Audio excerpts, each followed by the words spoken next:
Good morning, Digit fam. Adam Dowd here, ready to serve up another heaping helping of technology deliciousness. This podcast also comes to you in the midst of the hunt to try to get my car to pass its emissions test. And when you go to your regular mechanic and they say, ooh, you need to go here instead, you know you're not about to have an awesome day.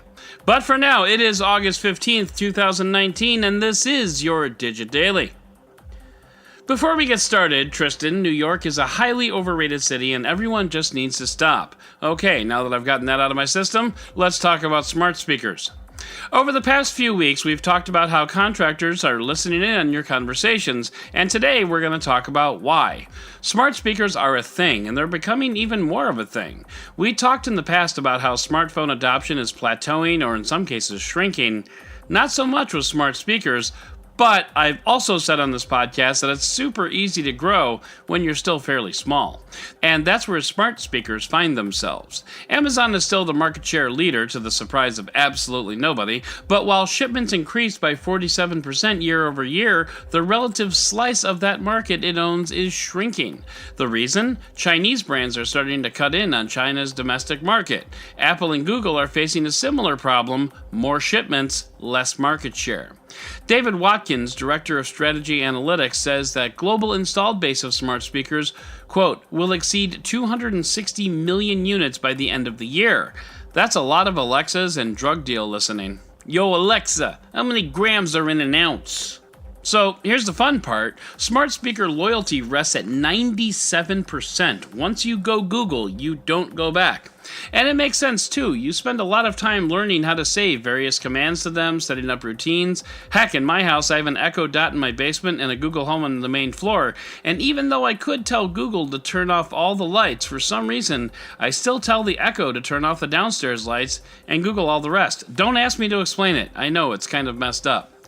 And each speaker is good at its own thing. Google is smarter, air quotes, and Amazon is more ubiquitous and also a bit more customizable with skills. And Apple will help you empty your bank account much faster. They all have their niches. In the meantime, Qualcomm is working on making them smarter, better, and louder. Now we just have to figure out how to give these things some of that bass, yo.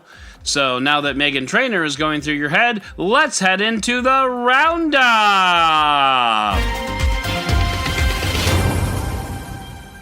So, you know how peer pressure is bad and it makes you take drugs, or at least that's what my gym coach told me?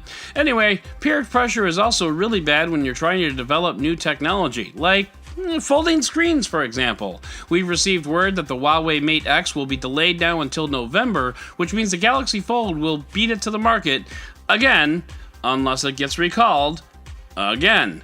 So let that be a lesson to you kids. Don't do drugs. Yesterday, we talked about Android Authority's IFA Hub going live, and today we have a whole lot more to look at, as pretty much everything about the upcoming Motorola Zoom leaked via Twitter user Roland Quant. The device will have a Snapdragon 675 processor and a quad camera setup on the back, headlined by the familiar 48-megapixel sensor that we all know and love. Plus, the Motorola logo on the back of the phone will light up because reasons. We should be hearing more about this when IFA rolls around next month. Recently, we talked about Apple's ominous warning in the wake of unauthorized battery repairs. Today, we get a response from Apple. It's all about customer safety. Oh, well, why didn't you just say so? It's for your safety that we're going to hide this useful battery health information. Apple said in a statement, quote, "We take the safety of our customers very seriously, and we want to make sure that any battery replacement is done properly and costs at least 3 times more than market value." Okay, I might have made that last part up.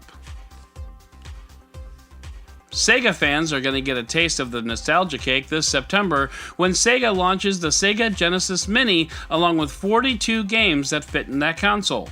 I was never really a Sega guy. I was more of an Atari than Nintendo kind of guy. But anyway, it's nice to see the other side of the competition come out with its own mini console for all the Genesis fans out there. Now, if we could just work on making Sonic the movie look less creepy, we'll be all set.